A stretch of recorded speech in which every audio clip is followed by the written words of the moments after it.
Hola, te invito a que conozcas la historia de un artista que se atrevió a experimentar otras producciones en otros países. Esa es la historia de Rodrigo Trocino, quien nos contará cuál fue el proceso que lo llevó a tomar esta decisión. Yo soy Fernando Izquierdo y esto es Producción.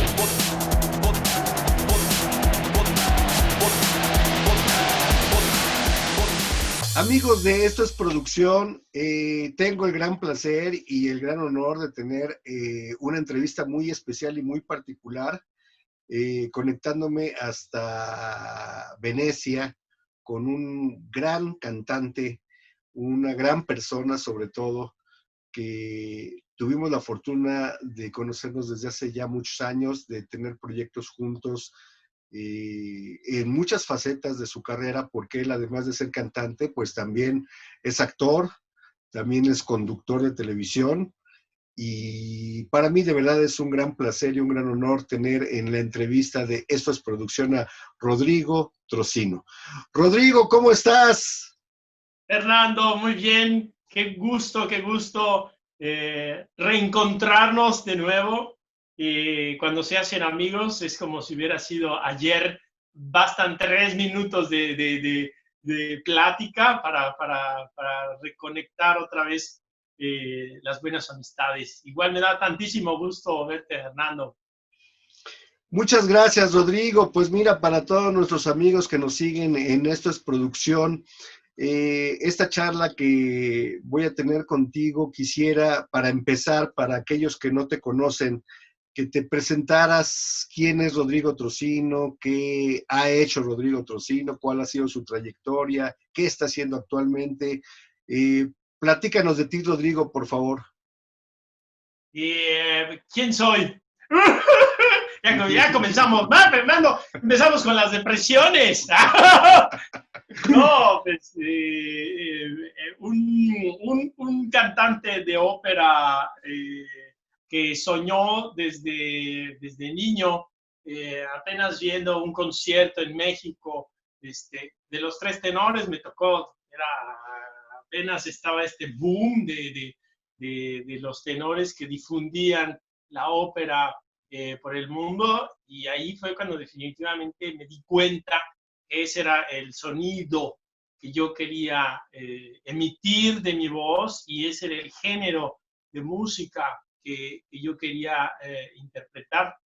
Mis mentores, que todos tenemos en la sangre como mexicanos, pues haber siempre imitado, tratado de imitar a Jorge Negrete, a Javier Solís, eran como esos principales voces que ya agudas, con quien me identificaba. Eh, yo quería cantar como ellos, sí, la música mexicana, y siempre la tenemos y la tengo en mi sangre. Pero había esa cosa extra que cuando escuchaba música clásica, la piel se me hacía chinita, y de ahí cuando las primeras booms de la televisión nos hacen tener este contacto con tenores de este género, porque en mi familia no tenía mucho contacto, digamos, con la música clásica. eh, eh, Se despierta este grande deseo que después, eh, sin tener ningún tipo de familiar que me pudiera aconsejar de cómo acercarme a la música, ciegamente, paso a paso, fui haciendo estas búsquedas por un buen maestro de canto, por ir a los lugares adecuados, y eso fue lo que me llevó a poder realizar mi sueño de cantar ópera. Eh, y en el transcurso, pues lo primero que tenía que hacer era salir de la provincia de Puebla, soy poblano, a México, y pues cómo, con qué dinero, y de ahí fue que descubrí bueno, ni siquiera descubrí yo, me metieron a hacer un casting a la televisión mexicana, a Televisa, y de ahí pude sacar centavos para poder yo pagar mis clases de canto, y todo hacerlo por mí mismo, porque pues vengo de una familia humilde que nunca tuvo esa posibilidad y lo agradezco ahora porque solo por eso era más pasión aún, o sea, como que no puedo. Y me pescaba de lo posible alrededor para poder seguir adelante y eso indudablemente reforzaba muchísimo más este deseo cuando estos maestros, viendo este sacrificio, se daban cuenta y me decían con toda sinceridad que podía llegar a lograrlo, ¿no? Y de ahí, o sea, de ahí que estudié actuación, hice mucho teatro, y de ahí que conozco a Fernando, porque junto con Antoine, la familia Terrazas, hicimos muchísimo teatro a través de habernos conocido por Miguel Valles, otro gran actor mexicano. Se hacen las telarañas de la vida que nos llevaron a trabajar juntos y en televisión también, porque de ahí con todo este verbo, o sea, como verás, no me para la boca, pues descubrí esta posibilidad de poder ser conductor en televisión y entonces de ahí contigo, Fernando, y tus producciones hicimos tantísimas cosas, tenemos anécdotas preciosas. ¿Ya me pasé del tiempo? No, no, no, no. No, está muy bien, Rodrigo. Oye, pues la verdad es que tú representas el sueño de cualquier talento que quiere llegar a cumplir un sueño y la diferencia es que, o la realidad es que tú sí lo estás logrando, lo has logrado y eso es muy loable. Cuéntame, Rodrigo, de todo esto, este proceso que has vivido, ¿qué ha sido lo más difícil? Lo más difícil es la credibilidad. La credibilidad, yo pienso, el haber luchado con mis propias manos, venir de la nada y convencer a, a, a una persona que me abriera la puerta y se confiara para darme un concierto donde se quedó sin tenores, ¿no? Y ahí, pues ahí estaba en la banca el último, y el último acaba a mí, y así fue como me gané muchos lugares de trabajo, ganar la confianza de personas que me dieran entrada al mundo profesional ha sido y sigue siendo lo más difícil. Todavía no toco teatros grandes, ¿no? He pasado por muchos países y por muchísimas producciones, gracias a Dios, y esto estoy más que por bien servido con lo que Dios me ha regalado, pero todavía hay muchísimas producciones y grandísimos teatros en Met grandísimos lugares muy respetables que no me conocen y tienes que conquistar la credibilidad de ellos. Hay veces que hasta con fortuna, porque ya estás haciendo el trabajo, pero ese manager no te ve cuando lo estás haciendo y te quiere ver en vivo y no te acepta una grabación, te quiere ver en vivo, entonces ¿dónde estás? Y no, pues hasta dentro de el mes que entra me llega mi siguiente ópera, oh no, yo estoy ocupado, y así se van las cosas. Y, ganar la credibilidad ha sido una cuestión de mucha paciencia y que ha hecho transcurrir estos años. Pero todo se ha dado también junto con el crecimiento profesional, porque pues yo no tenía la voz y llegué a estudiar aquí, ¿no? Y entonces lo que pude conseguir en México, esta credibilidad de poder irme al extranjero a estudiar y de encontrar las personas justas que me ayudaran a poderme preparar y a poder hacer una pausa. Y yo siempre daba el ejemplo, y yo jamás tocaré esos niveles de Plácido Domingo y de grandísimos tenores, porque ellos nacieron ya en el mundo de la música y pues yo no, yo a partir de un momento ya avanzado es cuando empecé a poder prepararme por cuestiones económicas, entorno social, etcétera, y no hay nada de qué lamentarse. Tocó que pudiera convencer, siempre ponía el ejemplo de Plácido Domingo, porque se desapareció también en algún momento de México, se fue a Tel Aviv, encontró sponsors, pero ya también con el prestigio de su familia y de todo su precedente de familia de la ópera, encontró con quién poder hacer una pausa y estudiar y meterse a encontrar ese color de voz que después hizo a Plácido Domingo, porque él ya era pianista, era músico, acompañaba a sus papás en la zarzuela, en la televisión, era el pianista de todos los ensayos, hasta en piano bares de insurgentes, él tocaba. Pero tuvo un momento donde dijo, yo tengo que hacer una pausa de mi trabajo de sobrevivir, también ya tenía hijos desde súper chavo, para estudiar, para desarrollar la voz. Y eso a mí me tocó también y se los ponía de ejemplo para decirles, crean en mí de que no es que me voy a la fiesta, ¿no?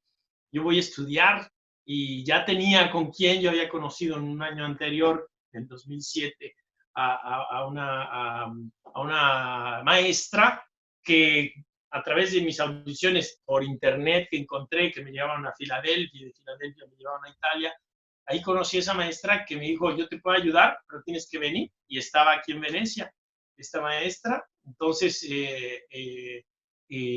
yo decía a estas personas, yo ya sé con quién voy, yo ya sé a dónde quiero ir, no es Tel Aviv, es Venecia, ¿no? Y tengo que estudiar y me tengo que desaparecer del mundo mínimo 2 años para poder sumergirme día y noche en el mundo del canto y del crecimiento y desarrollo de los músculos de este precioso instrumento. Es un instrumento que se desarrolla, todos podemos llegar a cantar, eso es técnica vocal, el bel canto, y pues cuando empezó se estaba terminando el lapso, casi 2 años, 1 año, 8 meses, estaba terminando el lapso, encontré mi primer trabajo y cantando, ¿no? En un lugar donde hacen óperas y todo. Y entonces pude comenzar a pagar mi renta de una recámara, que hasta la fecha sigo, pero de una recámara o de mis alimentos y mis estudios por mí mismo y poder dar las gracias a quien me sostuvo para mi estudio, ¿no? Y credibilidad fue lo más difícil que me ha costado y que me sigue costando para abrirme camino en mi carrera. Rodrigo, ¿qué diferencia hay entre las producciones mexicanas que tú viviste, que tuvimos oportunidad incluso nosotros de hacer contigo, y las producciones que has encontrado en otros países? Digo, como tú bien lo comentas, has viajado a otros lugares. ¿Qué diferencias hay? ¿Cómo producimos los mexicanos? ¿Cómo producen los italianos? ¿Cómo producen otros países a donde te has presentado? Así, en una forma muy general, ¿qué sería como que las diferencias más importantes? Pues podemos estar orgullosísimos los mexicanos porque no hay ninguna diferencia. Créanme, ninguna diferencia. Hay muchísimos más recursos tecnológicos en México,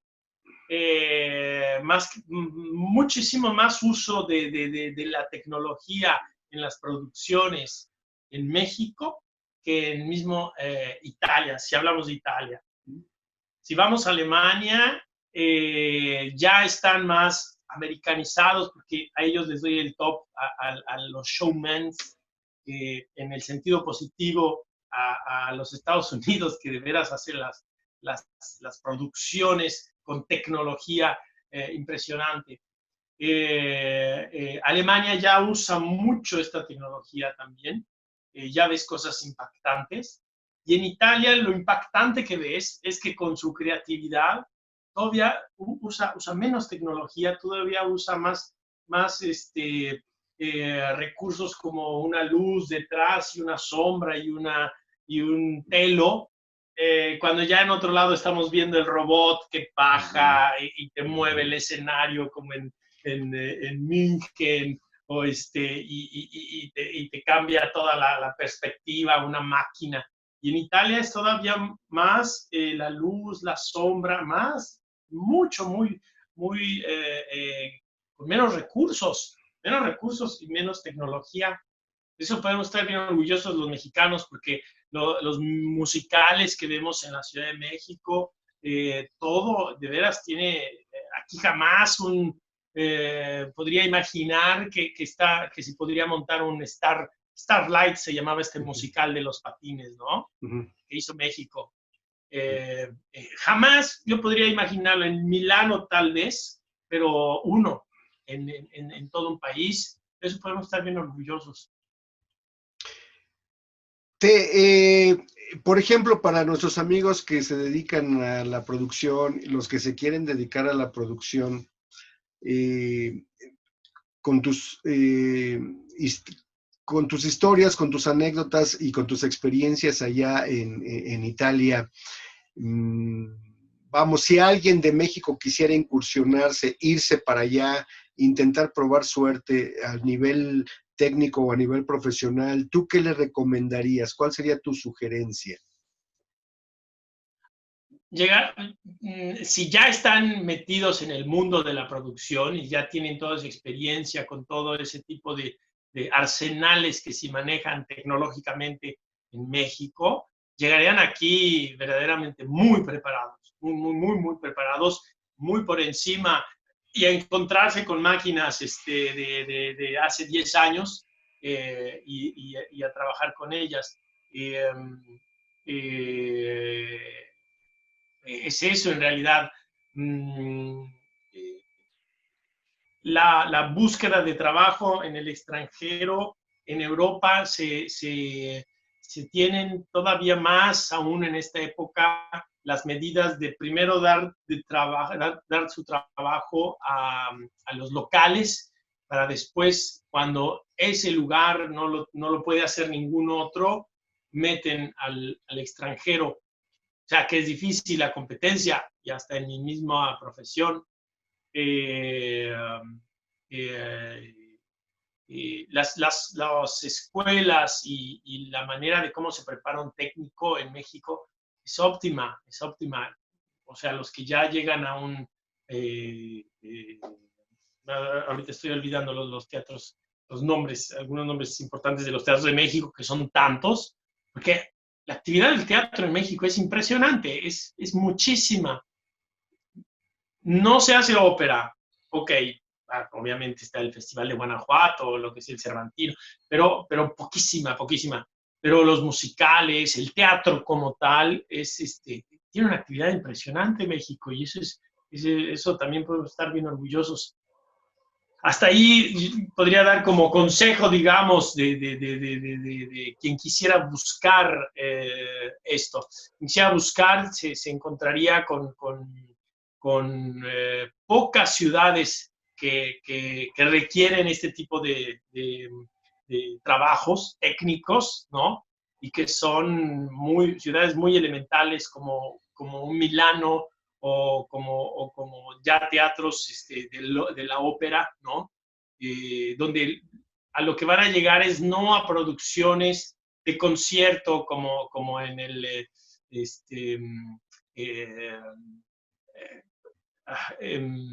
¿cómo se llaman estos lugares donde hacen concierto Luis Miguel en México? Sí, como en el Auditorio Nacional, como en el Auditorio Teatro Nacional, un Auditorio Metropolitan. Nacional. Uh-huh. Hay uno a esos niveles, lo vi en Alemania, pero en Italia, o sea, son muy pocos lugares para hacer este tipo de producciones. Producciones de televisión también son pocas, porque aquí está muy monopolizado todavía por la RAI, por ejemplo, entrar a la producción televisiva. Y en la RAI, pues sí hay trabajo y de veras se encontrarían con tecnologías no tan... llegarían más preparados seguramente, ¿no? Requieren solamente la lengua, eso sí. O sea, no hay concesión para un técnico de no hablar la lengua donde quiera trabajar. Rodrigo, y bueno, en todos esos años que llevas, ¿recordarás alguna anécdota simpática, algo que te haya sucedido en los primeros, o qué tropiezo tuviste que te haya dejado un aprendizaje? Pues obviamente todos pasamos por esas situaciones en las que cometemos algún error, nos equivocamos, aprendemos de ese error. Y digo, en el momento nos queremos morir, aunque después nos morimos de la risa de lo que nos pasó. En esta historia de vida que llevas tú allá a nivel personal y profesional. ¿Qué nos puedes compartir que te haya sucedido, que ahorita ya te puedes reír, pero que en aquellos momentos pues te querías morir? ¿Cómo qué podría ser, Rodrigo? Sí. ¿Sabes? Qué curioso que me estás haciendo pensar ahora, Fernando, que cuando salimos a este mundo de la supervivencia, eh, uno se empieza a reír menos. Eh, hasta mis risas estas que explotan y que ya me conocen ustedes, que es inevitable no poder hacer en casa. Si cómo sale uno a la supervivencia y a estar solamente pensando en cómo arreglarte y estás así, tal cual en una jungla, te das cuenta que te ríes menos, ¿eh? Y eso no está bien. Pero sí, en realidad yo cosas chuscas, es que es lo que más tratas de evitar, porque cuando te encuentras con gente que no conoces y que en el mundo de la ópera como tal o de las bellas artes, la gente es te juzga de una manera muy injusta. Te están analizando y como te muevas, ahí está el error, ¿no? Y son tremendos. Entonces tratas de no hacer errores y eso está muy, muy mal porque te dejas de divertir, ¿no? Y entonces tienes que ser perfecto y tienes que llegar al escenario, entonces ya no te puedes divertir, ya no puedes ser actor, porque apenas lo haces así un poquito relajado, no, ya te está relajando y eso ya no es canto, ¿no? Es tremendo esto, qué depresión. Pero sí, no, a lo más, un zipper abierto en el público cuando se empezaron a reír de mí, que lo haya subido. Hasta el aplauso de la gente ahí a mitad de un elixir de amor, pero bueno, nada más. En realidad qué curioso esto. Cuando sales a la supervivencia y estás solo, que no tienes nada que... No me lamento de esto. Y la familia por Skype, estas cosas, muchos amigos, son muy amigueros, bellísimo, pero en el sentido de supervivencia estás solo y entonces todas estas cosas que no te das cuenta hasta que alguien te las pregunta, mira cómo suceden cosas así, ¿no? Pues ya, ya te conté. ¿Qué es lo que más extrañas de México, Rodrigo? A mis amigos me los quisiera traer para acá, visitar mi ciudad. Yo sé que mi trabajo pertenece a esta zona. Si hubiera querido ser un grandísimo mariachi, el mejor lugar era la Ciudad de México para estar viviendo en Garibaldi. Pero aquí, y lo digo así, o sea, no estoy diciendo, era estar en México para meterme a Televisa y cantar como Jorge Negrete. No, yo nunca busqué la televisión. Yo siempre quise ser como un mariachi, de cantar todos los días. Y el mariachi, que es feliz siendo mariachi, cantando todos los días y que nadie lo conoce, yo así siempre he querido ser, cantar ópera todos los días. Esa es mi pasión. Esa es mi pasión. No quiero ser Britney Spears, salir en Hollywood. No, yo quería ir a un lugar donde pudiera cantar ópera todos los días, ¿no? Entonces, pues mi lugar donde pertenece mi profesión es de este lado, ¿no? Extraño muchísimo a mis amigos como tú y como con quien apenas en un descanso me puede echar un café, una cerveza o ya llegó sábado y vámonos todos al día de campo, ¿no? Es una de las cosas que más extraño. No se diga, obviamente, el contenido de la fiesta, ¿no? Y la comida, ¿no? Como se dice, de las chalupas y todo este tipo de cosas que, hijo, sí es dura apenas uno ve una foto. Trato de no ver para no estar nada más haciéndome ilusiones. ¡Ah! Fíjate que comentaste algo muy interesante, Rodrigo, porque yo que te conozco desde hace muchos años, efectivamente tú eres una persona que en el tiempo que estuviste en México y que colaboramos en algunas producciones, así tanto como con Antoine en el teatro como conmigo en televisión, eres una persona muy dinámica. O sea, yo te visualizo haciendo muchas cosas al mismo tiempo, o incluso a veces como actor de teatro, a veces como conductor de televisión, a veces actuando en televisión, a veces cantando en una boda. Yo recuerdo esa combi que tú cargabas tus equipos y te ibas a cantar. O sea, esa historia de verdad de gente de alguien que tiene ganas de hacer las cosas. O sea, toda esa actividad a mí me llama mucho la atención, porque yo te preguntaría, de todo eso que hacías, de toda esa actividad, de toda esa diversidad de acción que tenías, que tenía que ver con el arte y con la actuación y con el canto, la ópera tiene que tener, como tú bien dices, mucha disciplina. Tienes que ser muy disciplinado, muy ordenado.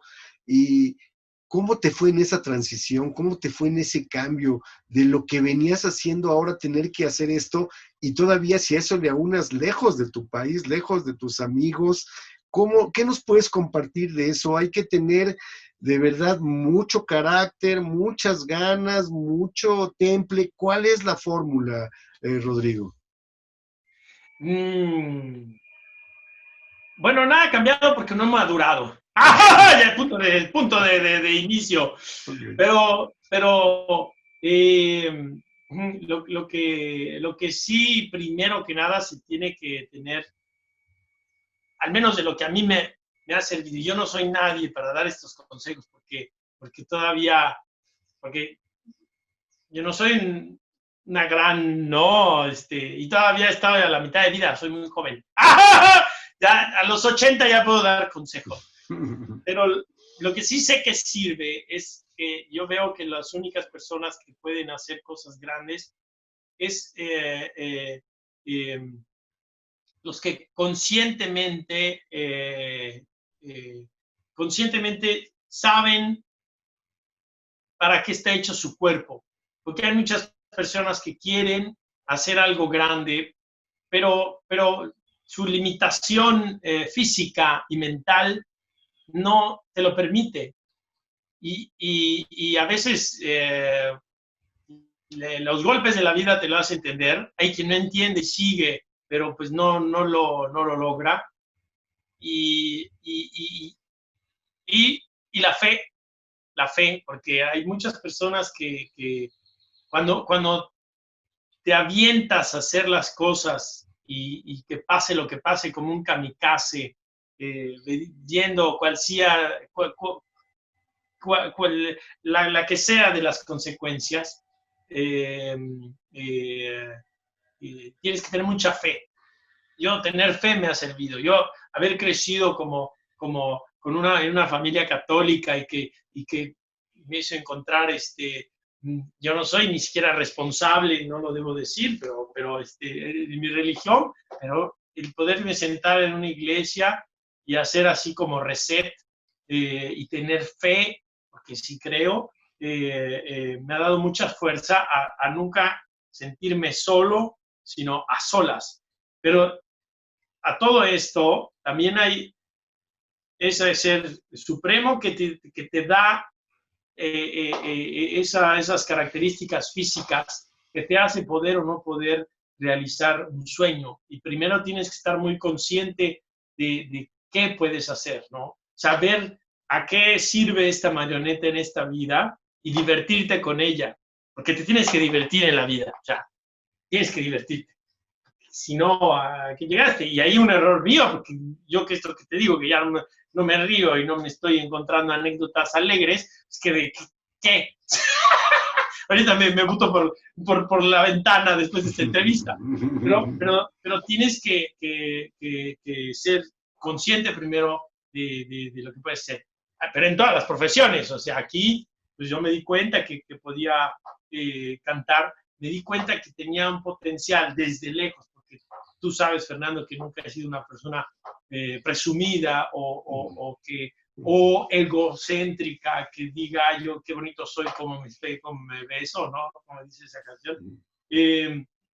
Sino que siempre he visto desde fuera, pero créeme que desde fuera, ¿cómo es la marioneta? Yo siempre he visto a nivel teatral, yo sé que esta marioneta en el escenario funciona, porque cuando buscas la obra de teatro al príncipe, cuando buscas en la obra de teatro al Don Giovanni, cuando buscas en la obra del teatro al galán que llega y se roba a la princesa, que todas las óperas son eso, funciona la marioneta.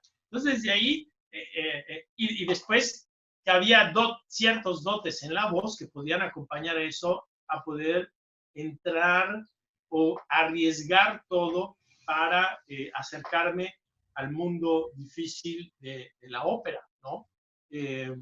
Eso fue lo único que yo vi, ¿no? Entonces, yo sabía desde mi llegada a México que tenía que mantener físicamente mi cuerpo hasta que pudiera medio cantar, ¿no? Y que tenía que desarrollar las habilidades teatrales para también poder tener toda esa confianza, y después cuando se juntara el canto, porque el canto llegó hasta mucho después, fue el que vine a estudiar aquí, pudiera hacerme una pieza más completa, ¿no?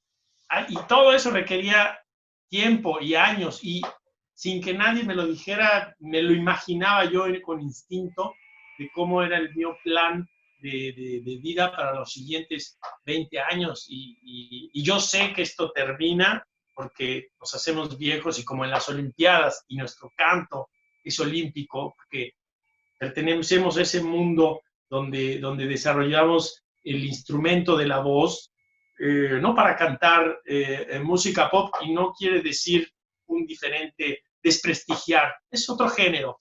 El género de la ópera es un canto olímpico, y tienes que ejercitar todo esto olímpicamente, y te haces viejo y ya no lo puedes usar como un bailarín o como un clavadista o como cualquier deportista. Y entonces, pues ya veremos cuando se acabe, pero yo tomé esa decisión desde que salí, desde que quise esto. Yo sabía que iba a estar desprotegido por la ley, yo sabía que no iba a poder tener una aseguración, un seguro de vida, desprotegido por las leyes de un país, de cualquiera, de México, de Italia. Cuando tú eres artista, tú no cuentas. Tú no cuentas porque pues, no nos sirves, tú no estás en una oficina, no produces impuestos, muchos te los quemas que te pagan en negro, sucede en todo el mundo. Entonces, pero todas estas cosas ya las sabía y las sé, y entonces nada más ahorita que puedo comenzar a gozarme el poder haber unido estas características a mi cuerpo. Tengo que planear un poquito lo que me alcance a dar Dios para poder, a mí no me importaba, yo siempre estaba solo, y así era como había decidido también estar, porque sabía que yo no podía mantener a nadie. Y chanfles que ahora me enamoro y pues ya quiero vivir, ¿no? Y entonces, híjole, entonces empieza uno a pensar sobre advertencia, no hay engaño, porque yo le dije, tú me quieres mucho, ¿qué? Pero yo, mira que así es la realidad de las cosas. Y yo se la canté del inicio a la fin, como te lo estoy diciendo a ti y se lo digo a cualquier mujer, ¿no? Y esta me tomó, y cuando alguien te toma así, bueno, imagínate, dar la vida. Pero lo que yo pueda crear en estos siguientes años para poder dejar algo y poder también mantener a una deseada familia, si Dios lo permite, pues tengo que mover un poco las fichas, pero me llegó en el momento justo cuando puedo hacer ya una herramienta más útil de lo que estaba yo creando, y de que puedo seguirlo usando, independientemente de esta bastonada que nos llegó, de este palazo que nos llegó con el COVID, que paró todo y nos dejó a todos los artistas parados hasta diciembre, más o menos, y nos vamos cortos, y nos dejó parados con muchísimos proyectos, y esto no estaba en los planes, y ya es otra historia, ¿no? Pero a todas las personas lo que puedo recomendarles es que sepan para qué funciona, y cuando vean que tienen ese talento. Cuando quise ser ingeniero químico, estudié ingeniería química, ¿te acuerdas? Entonces, en la Universidad Autónoma de Puebla, ¿no? Y en efecto, ahí nada más de ingeniero, pues sí, era bravo, que siempre fui aplicado en la escuela. Pero sucedió una cosa bien particular, que se juntó cuando era o la universidad o a tu sueño de la música, el teatro y salir de Puebla. En ese momento me llevan, un amigo me dice, Rodrigo, tú que estás estudiando ingeniería química, yo quisiera hacer una fábrica de leche. Y pues estás estudiando ingeniería química y si tú me das la mano para poder crear yo tengo las vacas y todo, mi micro máquina para poder despasteurizar la leche, te lo doy a ti y trabajas y me haces los planos, me tienes que comprar y lo compramos, ¿no? Ok, entonces, pues apenas estaba yo en tercer semestre, pues llegué al cuarto.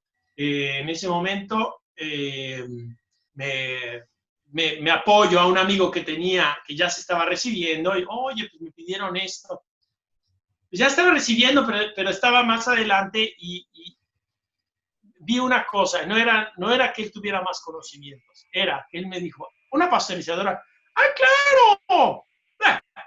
Porque a la manera de cómo me lo describió, ni siquiera era el conocimiento matemático, eran las dos, tres cositas de química básicas que hasta yo ya más o menos manejaba.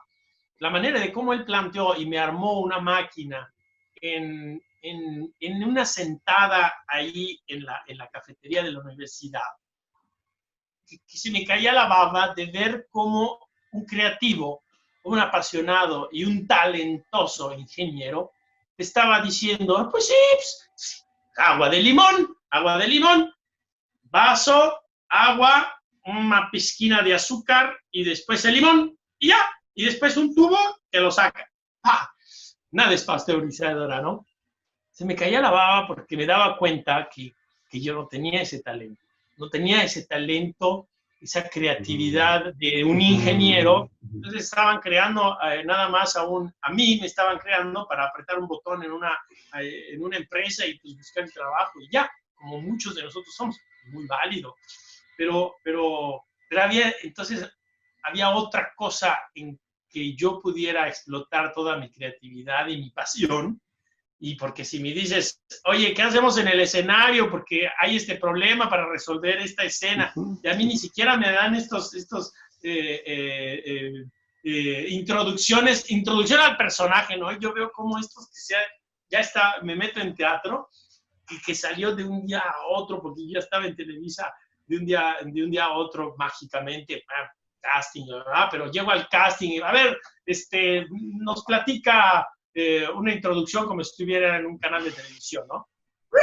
Así como ahorita te estoy hablando todo, si uno ya ve esta posibilidad de característica de tu cuerpo que no me para el pico ya ahorita, ahí es donde perteneces. Ahí perteneces a eso.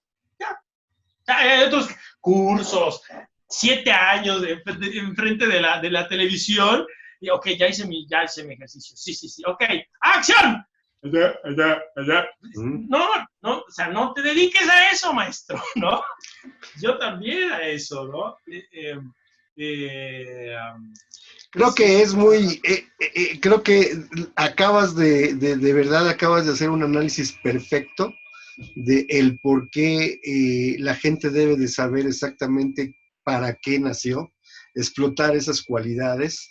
Y yo creo que este ejemplo que nos diste de la universidad es ahí fue donde te diste cuenta que realmente lo tuyo era el arte, lo tuyo era otra cosa, no estabas en el lugar adecuado. Rodrigo, se nos está acabando el tiempo, la verdad es que fue muy grato platicar contigo, fue una gran experiencia poder conocer toda tu historia, lo que estás haciendo, deseándote desde México, tus amigos, que te queremos mucho, que sigas adelante, que sigas triunfando, seguimos tu carrera desde las redes, desde lo que podemos ver, de lo que nos mandas. Y ya para terminar muy brevemente, Rodrigo, un mensaje que le quieras mandar a México. Yo, primero que nada, siempre a todos mis amigos y a toda la gente que me ve, solo a mis mexicanos. Yo siempre nada más deseo que sepan que nunca voy a dejar de ser mexicano y que nunca me voy a olvidar de mi país, nunca voy a dejar de ser poblano y aquí soy un simple artista que hace las cosas con su corazón, canta ópera con su corazón, pero su corazón nació en México y está en México y soy un profesionista más como todos los que trabajamos y todos los mexicanos trabajadores que somos. Muchas gracias, Rodrigo. Pues amigos de Esto es Producción, muchas gracias por acompañarnos. Esta es la entrevista con Rodrigo Trocino, tenor mexicano, radicado en Italia, trabajando en Italia y triunfando en Italia. Espero les haya gustado. Nos vemos en la próxima entrevista de Esto es Producción. Muchas gracias.